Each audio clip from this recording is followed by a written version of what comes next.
दोस्तों 3 से 4 लाख रुपए का नेट प्रॉफिट लिया जा सकता है 1 एकड़ में फूल गोभी की सफल वैज्ञानिक खेती करके।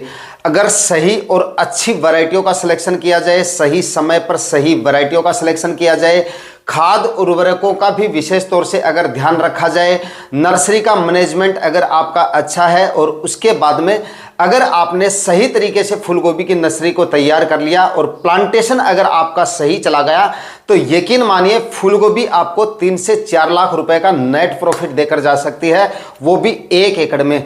तो आज के इस वीडियो में इसी टॉपिक पे बात होने वाली है कि किस तरह से आप 1 एकड़ में फूल गोभी लगाकर किस तरह से इतना मुनाफा ले सकते हैं, कौन कौन सी सावधानियां रखनी है, किस तरह से आपको अपनी फूल गोभी का रखरखाव करना है। कंप्लीट जानकारियां आज के इस वीडियो में आपको मिलने वाली है, तो वीडियो को पूरा वॉच कर लीजिएगा और वीडियो को लाइक भी जरूर कर दीजिएगा अगर आपको पसंद आए तो। और चैनल पर नए हैं तो सब्सक्राइब जरूर कर लीजिएगा और साथ में बेल आइकन भी प्रेस कर दीजिएगा ताकि समय समय पर आपको खेती बाड़ी से रिलेटेड वीडियोज मिलते रहे। नमस्कार दोस्तों, मेरा नाम है सुरेश और आप देख रहे हैं खेत किसान झुंझुनू। दोस्तों कौन से समय पर लगाने पर फूल गोभी से सबसे ज्यादा मुनाफा मिलता है, क्योंकि फूल गोभी की फसल में टाइमिंग जो होती है वो सबसे ज्यादा इंपॉर्टेंट रोल प्ले करती है, क्योंकि टाइमिंग के हिसाब से ही हमें मंडी भाव सबसे ज्यादा मिलते हैं और हमारा जो मुनाफा होता है वो डिपेंड सबसे ज्यादा मंडी भाव पे करता है और उसके बाद में उत्पादन पे करता है। तो कौन से समय पर लगाने पर तो हमें सबसे ज्यादा उत्पादन मिलता है और कौन से समय पर लगाने पर सबसे ज्यादा मंडी भाव मिलते हैं, क्योंकि फूल गोभी का जो उत्पादन होता है वो भी डिपेंड होता है। आपकी अगर फूल गोभी अगेती होगी तो आपको उत्पादन कुछ और मिलेगा, अगर आपकी फूल गोभी अगर आपने बीच सीजन में लगाया है तो आपका उत्पादन कुछ और होगा, उत्पादन की क्वालिटी में भी फर्क आएगा। और उसके बाद में अगर आपने फूल गोभी की थोड़ी सी पछेती खेती की है तब आपका उत्पादन कुछ और होगा। और इन तीनों सीजन के मंडी भाव भी आपको अलग अलग ही मिलेंगे, क्योंकि अगर आप फूल गोभी की सबसे अगेती खेती करते हैं ना तो आपको मंडी भाव सबसे ज्यादा मिलते हैं, लेकिन आपका उत्पादन जो होता है वो थोड़ा डाउन रहता है। इसका कारण आप भी समझते होंगे अगर आप इसकी खेती करते हैं, क्योंकि उत्पादन अगर आप अगेती खेती करते हैं तो इसका उत्पादन डाउन इसलिए रहता है क्योंकि उसके फूल की जो साइज होती है अगेती फूल गोभी की वो काफी छोटी होती है और कभी कभार फूल की क्वालिटी होती है वो भी थोड़ी बहुत जो है वो चेंज हो जाती है मौसम वगैरह की वजह से, या कुछ किसान भाई वैरायटियों का सही समय पर और सही वैरायटियों का सिलेक्शन नहीं कर पाते हैं, इस वजह से उनको फूल की क्वालिटी सही नहीं मिल पाती है। लेकिन बात है हमारी यहाँ पर उत्पादन की, तो उत्पादन जो हमारा अगेती फूल गोभी का होता है वो थोड़ा सा डाउन होता है। हालांकि 500 से लेकर 600-700 ग्राम प्रति फूल के हिसाब से एवरेज कंपनियां बता रही हैं जो हाइब्रिड फूल गोभी की हम खेती करते हैं, तो लेकिन फिर भी हमें एवरेज जो उत्पादन मिलता है वो 500-600 ग्राम तक ही मिलता है और कभी कभार तो फूल की जो साइज होती है वो 500 ग्राम से भी डाउन रह जाती है। और उसके बाद में अगर आप बीच सीजन में इसको लगाते हैं, जैसे अगर आपने जुलाई में अगर आपने इसका नर्सरी डाली और अगर आप अगस्त में प्लांटेशन कर रहे हैं, या फिर अगर आपने अगस्त में नर्सरी डालेंगे तो वो थोड़ी लेट होगी, लेकिन अगर आपने जुलाई में नर्सरी डाली और इस समय अगर आप प्लांटेशन कर रहे हैं या अगस्त के पहले सप्ताह में अगर आपका प्लांटेशन हो रहा है तो आपका उत्पादन थोड़ा ज्यादा मिलेगा, मंडी भाव भी आपको अच्छे मिलेंगे। क्योंकि अगेती फूल गोभी जब सबसे पहले मार्केट में आती है उस समय पर उतने ज्यादा नहीं होते हैं, धीरे धीरे उसके मंडी भाव बढ़ने शुरू होते हैं, क्योंकि शुरुआत में जब पहली आवक फूल गोभी की मार्केट में होती है आपने नोटिस किया होगा उस समय पे कभी कभार 1-2 मंडियों को छोड़कर इसके मंडी भाव इतने ज्यादा नहीं होते हैं। उसके बाद में जब जुलाई में नर्सरी डाली जाती है, जुलाई के पहले सप्ताह में और अगस्त के पहले सप्ताह में प्लांटेशन होता है, उस समय आपका उत्पादन भी बढ़ता है और आपके उत्पादन की क्वालिटी भी बढ़ती है और मंडी भाव भी आपको शानदार मिल जाते हैं। मेरा मानना यह है कि आपका जो मंडी भाव होते हैं वो सबसे अच्छे जो मंडी भाव होते हैं वो इसी समय पे मिलते हैं। हालांकि जून में या मई में नर्सरी डाल ली उन किसान भाइयों को भी अच्छे मंडी भाव मिलते हैं, लेकिन अब जिस फूल गोभी का प्लांटेशन हो रहा है उसका उत्पादन भी अच्छा होगा और मंडी भाव भी अच्छे होंगे। उसके बाद में अगर आप अगस्त में नर्सरी डाल रहे हो तो सबसे ज्यादा उत्पादन आपको इसी फूल गोभी का मिलेगा, क्योंकि सितंबर तक आपका फूल गोभी का प्लांटेशन होगा और उसके बाद में टेम्परेचर इतने ज्यादा डाउन आ जाते हैं उस समय पर, जिस समय पर आपकी फूल गोभी तैयार होती है। और फूल गोभी सर्दियों की फसल है, मौसम उसके काफी अनुकूल हो जाता है और उस समय पे लगाई जाने वाली वैरायटियां भी जो होती हैं वो भी ऐसी होती हैं कि उसके फूल की साइज जो होती है वो 1.5-2 केजी तक चली जाती है।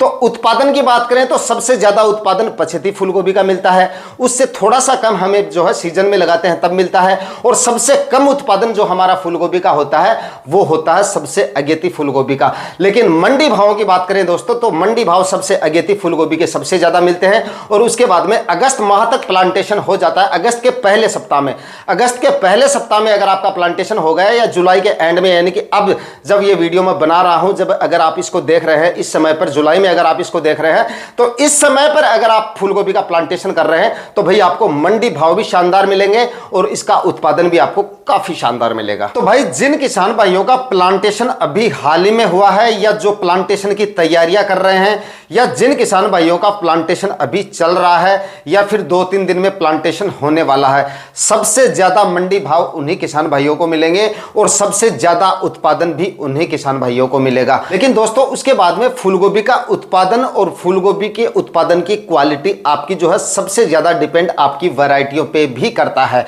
मौसम और क्लाइमेट कंडीशन और उसके बाद में आपके खाद उर्वरक, इनसे तो आपकी उत्पादन की क्वालिटी प्रभावित होती है। इसके साथ साथ आपकी वैरायटियां जो होती हैं वो सबसे पहले होती हैं आपके उत्पादन की क्वालिटी को बिगाड़ने में, सुधारने में और उसका उत्पादन बढ़ाने में या घटाने में। आपकी जो वैरायटियां होती हैं, कई बार किसान भाई क्या करते हैं, अच्छी वैरायटियों का सिलेक्शन भी कर लेते हैं, उसके बावजूद भी उत्पादन की क्वालिटी अच्छी नहीं मिल पाती है या उत्पादन अच्छा नहीं मिल पाता है। कारण इसका यह होता है सही समय पर सही वैरायटियों का सिलेक्शन नहीं कर पाना। फूलगोभी एक ऐसी फसल है जिसकी अलग अलग समय की, अलग अलग सीजन की अलग अलग वैरायटियां होती हैं। बाकी और कोई फसलों में इस तरह की चीजें जो है वो देखी नहीं जाती हैं। जैसे टमाटर की जो वैरायटी आती है उसको आप किसी भी सीजन में लगा सकते हैं। बाकी और कोई जैसे मिर्ची वगैरह, किसी भी तरह की आपकी सब्जियों की फसलें हो, किसी भी समय पर आप उन वैरायटियों को लगा सकते हैं। लेकिन फूलगोभी की जो वैरायटियां होती हैं, हालांकि हाइब्रिड वैरायटियां ही होती हैं, उसके बावजूद भी आप उसको गलत समय पर नहीं लगा सकते।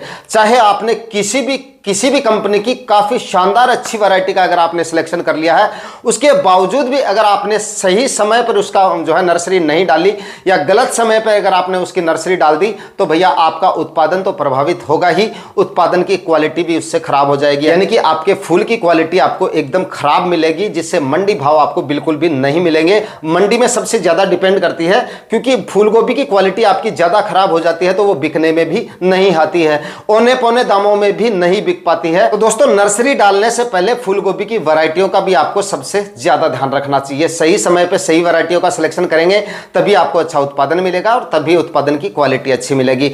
अगर आप इस समय पे यानी कि अगस्त माह में नर्सरी डालने वाले हैं तो यहां पर मैं आपको 3-4 वैरायटियां बता देता हूं जिनकी नर्सरी आप अगस्त माह में कभी भी डाल सकते हैं। जिनमें से नंबर 1 पर है सेमिनस की गिरजा।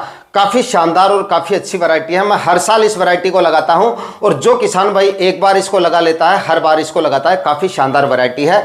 फूल की क्वालिटी काफी शानदार आएगी, एकदम गठीला और गुंबद आकार का आपको इसका फूल मिलेगा और एकदम प्योर व्हाइट फूल आपको इसका मिल जाएगा और फूल आपको एकदम कवर्ड मिलेगा। जब तक आप इसकी हार्वेस्ट नहीं करोगे, सही समय पर ही हार्वेस्ट में अगर आप समय निकाल दोगे तब तो वो कवर्ड नहीं रहेगा, लेकिन सही उसकी सही साइज तक या सही अवस्था तक वो पूरी तरह से पत्तों से कवर्ड रहता है और कवर्ड रहने की वजह से उसकी क्वालिटी में कोई भी विपरीत प्रभाव नहीं पड़ता है, यानी कि क्वालिटी उसकी खराब नहीं होती है। प्योर सफेद फूल आपको उसका मिल जाता है और बुआई के लगभग 70-80 दिन में आपकी ये जो वैरायटी है ये हार्वेस्टिंग के लायक हो जाती है। तो काफी अच्छी और काफी शानदार वैरायटी है। अगस्त माह में इसका सिलेक्शन आप जो है वो कर सकते हैं। उसके बाद में क्लाउज की रेमी वैरायटी आती है, यह भी काफी अच्छी वैरायटी है। आप 15 अगस्त तक या 20 अगस्त तक इस वैरायटी का सिलेक्शन भी कर सकते हैं। यह भी काफी अच्छी और काफी शानदार वैरायटी है। और उसके बाद में एक और वैरायटी है क्लाउज की, दीप्ति वैरायटी के नाम से आती है। यह भी काफी अच्छी और काफी शानदार वैरायटी है।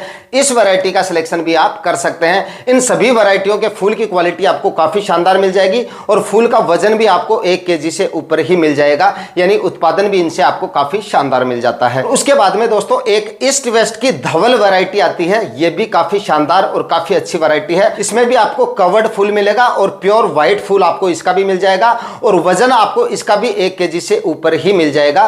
तो ये भी काफी अच्छी और काफी शानदार वैरायटियां हैं। तो वैरायटियों का आपको विशेष तौर से ध्यान रखना है। हर महीने की मतलब हर सीजन की ये वैरायटियां अलग आती हैं, क्योंकि जुलाई में कुछ और वैरायटियां चलती हैं, अगस्त माह में कुछ और वैरायटियां चलती हैं। अगस्त के आखिरी सप्ताह के बाद में जो वैरायटियां लगेगी वो जरूर लास्ट तक चल जाएंगी, वो बाकी आप दिसंबर तक आप उनकी नर्सरी डाल सकते हैं।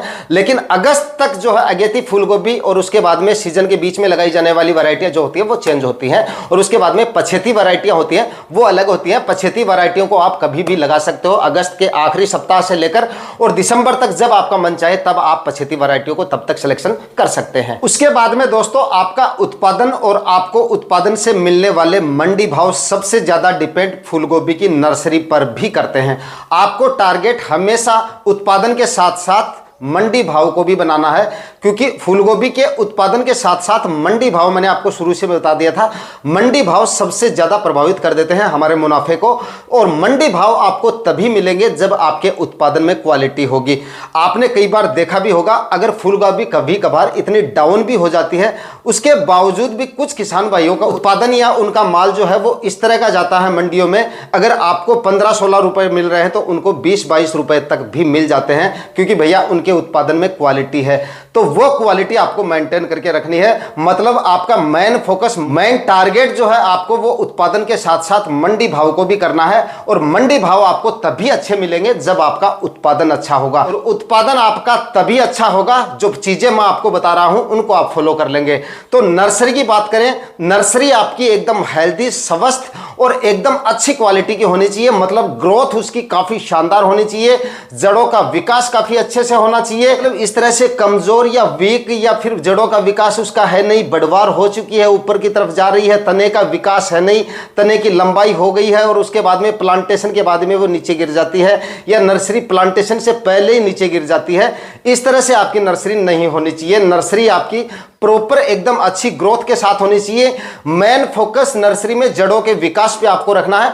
जड़ों का विकास काफी शानदार होना चाहिए और स्टेम में कहीं ना कहीं मजबूती अच्छी खासी होनी चाहिए। और स्टेम की मजबूती तभी अच्छी होगी जब आपकी फूलगोभी की जड़ों का विकास काफी अच्छे से होगा। इस पर एक प्रॉपर वीडियो मैंने ऑलरेडी बना भी रखा है, एंड स्क्रीन पे लगा दूंगा, वो आप देख लेना कि किस तरह से आप इसको नर्सरी को जो है अच्छी तरह से मेंटेन कर सकते हैं। तो इस तरह से आपको नर्सरी, अगर आप अभी नर्सरी तैयार कर रहे हैं तो बेड बनाकर और बेड के ऊपर नर्सरी तैयार करें और गोबर की खाद सीमित मात्रा में डालें। 2 से 3 प्रात गोबर की खाद अच्छी मात्रा में डाल दें और उसके बाद में 2 से 2.5 kg आप इसमें डीएपी जरूर डाल दें। डीएपी डाल लें और उसके बाद में ज्यादा खाद उर्वरक आपको डालने की जरूरत नहीं है। ध्यान आपको यह रखना है, धूप से आपको 3-4 दिन तक बचाना है नर्सरी को। लेकिन कुछ किसान भाई, थोड़े दिन पहले किसान भाई ने मेरे पास वीडियो भेज रखा था, जो ग्रीन शेड नेट होता है हमारा, उससे उन्होंने कवर तो कर रखा था, लेकिन उसकी हाइट जो थी वो 3-4 फीट मैक्सिमम थी। अब इतनी हाइट पे अगर आप उसको कवर करोगे तो आपकी फूलगोभी की जो बढ़वार है, वनस्पतिक विकास है, वो ज्यादा हो जाता है, लंबाई उसकी ज्यादा हो जाती है तने की, और उसके बाद में तने में दम नहीं होने की वजह से आपकी नर्सरी गिर जाती है। और हवा और प्रकाश अच्छी तरह से नहीं लग पाने की वजह से अनगिनत बीमारियां उसमें देखने को मिल जाती हैं। जड़ गलन और कॉलर रोड जैसी बीमारियां आ जाती हैं, पता नहीं चलता है। और ये बीमारियां आने के बाद कई बार तो नर्सरी पूरी तरह से बर्बाद हो जाती है, और कई बार आपकी नर्सरी जो है वो उसके बाद में थोड़ा सा अटैक होता है, उसके बाद में मॉइस्चर वगैरह कम हो जाता है, बारिशें वगैरह नहीं होती हैं, तो वो नर्सरी खराब होने से तो बच जाती है, लेकिन वो उसके बाद में ग्रोथ नहीं कर पाती है। आपने प्लांटेशन कर दिया, आपकी नजर में वो अच्छी है, लेकिन भैया उत्पादन मिलेगा तब आपको पता चलेगा कि आपकी नर्सरी अच्छी थी या नहीं थी। तो आपका उत्पादन और उत्पादन की क्वालिटी नर्सरी पे भी सबसे ज्यादा डिपेंड करता है। उसको भी आपको अच्छी तरीके से, प्रॉपर तरीके से तैयार करनी है।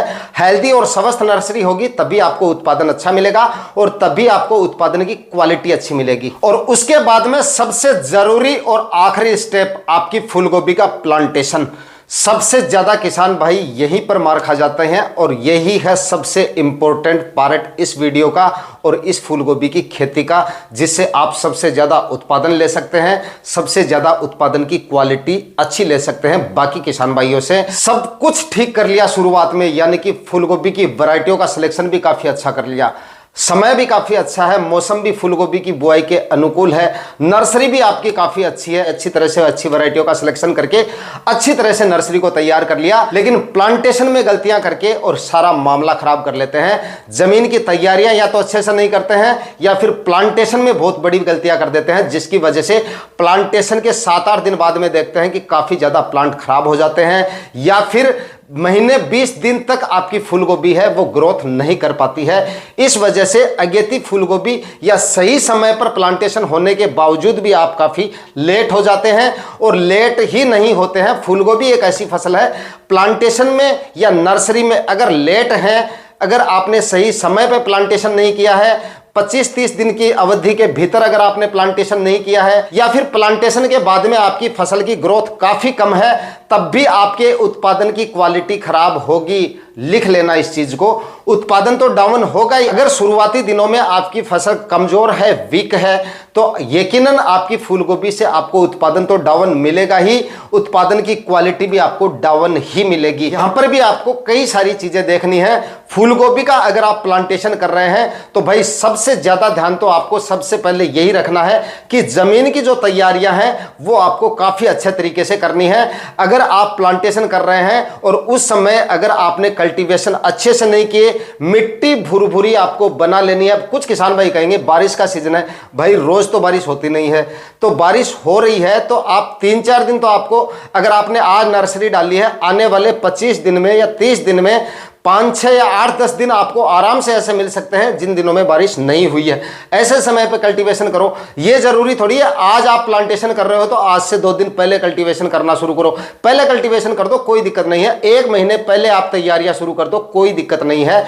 उसके बाद में क्योंकि सूखी मिट्टी होगी, धूप के दौरान अगर आप 3-4 कल्टीवेशन कर देंगे तो फूलगोभी का सबसे जो घातक रोग होता है जड़गलन और कॉलर रोट, सबसे अधिक बीमारियां यही देखी जाती हैं। उसके बाद में मैं आपको आगे बताने वाला था, लेकिन पहले बता देता हूं, फूलगोभी में और कोई ज्यादा बीमारियां नहीं आती हैं। उत्पादन कितना मिलेगा? 3 से 4 लाख रुपए का नेट प्रॉफिट आप इस फूलगोभी की फसल से किस तरह से निकाल सकते हैं, इसके बारे में आगे बात करेंगे। लेकिन यहां पर मैं आपको इसके खर्चे के बारे में बीच में बता देता हूं कि इसका जो खर्चा होता है वो काफी कम होता है फूलगोभी का, क्योंकि स्प्रे वगैरह इसमें ज्यादा नहीं करने पड़ते हैं। इंसेक्टिसाइड का यूज इसमें काफी कम होता है, क्योंकि रस चूसने वाले कीटों का प्रकोप इसमें काफी कम देखा जाता है। और अगर थोड़ा बहुत हो भी जाता है तो आपकी फसल इससे कोई ज्यादा प्रभावित नहीं होती, क्योंकि शुरुआती अवस्थाओं में जब आपकी फसल 25-30 दिन की होती है उस समय पे 1 या 2 इंसेक्टिसाइड के स्प्रे काफी होते हैं। कई बार तो 1 स्प्रे से भी काम चल जाता है। उसके बाद में कभी कभार सुंडी के लिए 1 आध स्प्रे निकालना पड़ सकता है।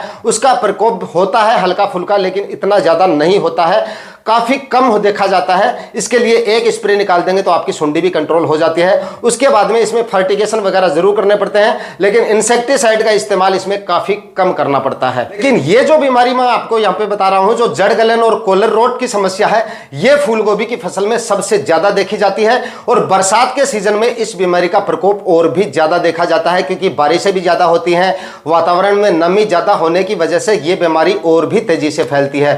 तो ऐसे समय पर अगर आपका प्लांटेशन हो रहा है, जिस समय पे मॉइस्चर ज्यादा है या बारिश वगैरह हो रही है, तब आपको इस चीजों का सबसे ज्यादा ध्यान रखना है। तो कल्टीवेशन पे आपको सबसे ज्यादा ध्यान देना है। कम से कम 4 कल्टीवेशन तो आपको करने ही है।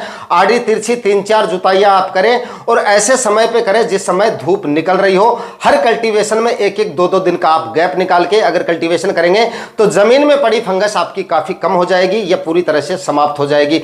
बाकी पूरी तरह से समाप्त तो तब होती है जब आप मई जून में अगर गहरी जुताई करके और 20 से 25 दिन अगर आप जमीन को खाली छोड़ देते हैं, तब आपकी फूलगोभी की फसल अगर उसमें बाद में लगाते हैं तो ये इस तरह की समस्या कम से कम देखने को मिलती है। तो जब भी ऐसे प्लॉट का चुनाव करना चाहिए जिसमें जो है गर्मियों में गहरी जुताई हो गई हो, तो ऐसे प्लॉट का चयन करके अगर आप फूलगोभी लगाएंगे तो आपकी फूलगोभी की फसल में इस तरह की बीमारियां नहीं होगी। और उसके बाद में प्लांटेशन की बात करें तो प्लांटेशन में काफी किसान भाई क्या करते हैं, या तो जो नए किसान होते हैं वो सबसे पहले यही गलती करते हैं, सुबह के समय प्लांटेशन कर देते हैं। सुबह धूप तो निकलेगी नहीं, 9-10 बजे तक एकदम मतलब अच्छा मौसम रहता है, तो इस वजह से सुबह जल्दी प्लांटेशन कर देते हैं कि मतलब अभी धूप नहीं है तो अभी प्लांटेशन कर देंगे, कोई दिक्कत नहीं। और दोपहर के समय सारे प्लांट खराब हो जाते हैं।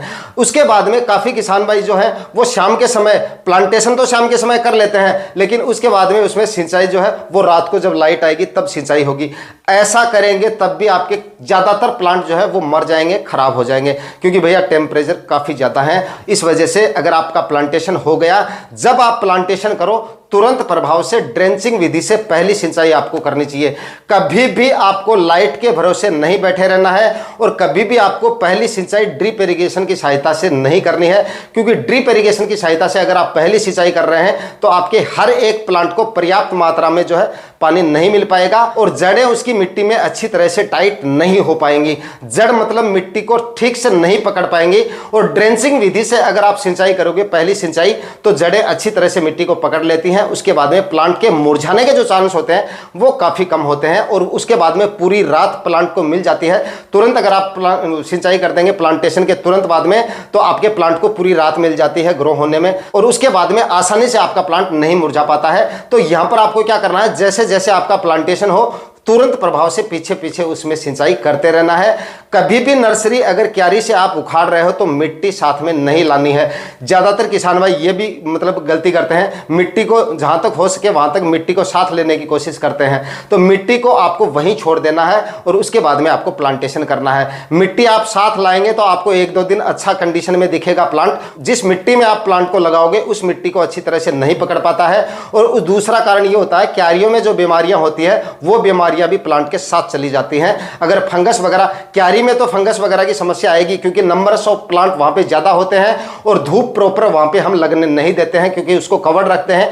इस वजह से फंगस की समस्या उसमें अगर आपके प्लांट में नहीं है तब भी उसमें थोड़ी बहुत समस्या आपको जरूर देखने को मिलेगी।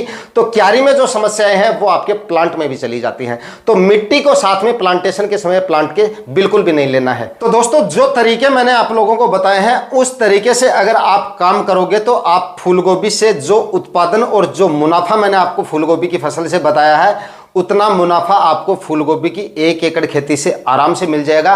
क्योंकि फूलगोभी का जो उत्पादन होता है वो 1 एकड़ में 100 से लेकर 150 क्विंटल तक आपको आराम से मिल जाता है। अगर आपने बीच सीजन में भी इसकी खेती की है, यानी कि जिन किसान भाइयों का प्लांटेशन फिलहाल चल रहा है या हाल ही में प्लांटेशन हुआ है या 3-4 दिन में प्लांटेशन होने वाला है, उन किसान भाइयों को 100 क्विंटल उत्पादन के आसपास तो आराम से मिल जाता है। और इसके जो मंडी भाव होते हैं वो 30-40 रुपए इस समय पे लगाई गई फूलगोभी के आराम से मिल जाते हैं। लास्ट ईयर आपने देखा भी होगा कि लास्ट ईयर इसके जो मंडी भाव थे वो 40, 50, 60 रुपए तक थे, यानी कि सबसे ज्यादा मंडी भाव थे लास्ट ईयर। 1-2 मंडियों को छोड़कर ज्यादातर मंडियों में इसके मंडी भाव जो थे वो 50-60 रुपए केजी तक चल रहे थे और ये दीपावली के बाद तक भी चल रहे थे। काफी अच्छे मंडी भाव थे। तो 30-40 रुपए मंडी भाव लेकर भी चलते हैं तब भी आपको इतना मुनाफा मिल जाता है। और अगर पिछली साल जितने मंडी भाव मिले थे उतने मंडी भाव अगर आपको मिल जाता है तो आपका मुनाफा 4 लाख से ऊपर भी जा सकता है, बशर्ते आपके उत्पादन अच्छा होना चाहिए और उत्पादन की क्वालिटी वो अच्छी होनी चाहिए। और ये चीजें आपको तभी मिलेंगी, जो 3-4 चीजें मैंने आपको यहां पर बताई है उन सभी चीजों पे अगर आप बारीकी से काम करेंगे, अच्छी तरह से अगर आप फूलगोभी की खेती करेंगे तो यकीनन आपको इतना मुनाफा फूलगोभी की फसल देकर जा सकती है। आज के वीडियो में दी गई जानकारियां अगर आपके लिए इंफॉर्मेटिव रही तो वीडियो को लाइक शेयर जरूर कीजिएगा और चैनल पे नए हैं तो सब्सक्राइब जरूर कर दीजिएगा और जाते जाते वीडियो को लाइक जरूर कर दीजिएगा। जय हिंद, वंदे मातरम।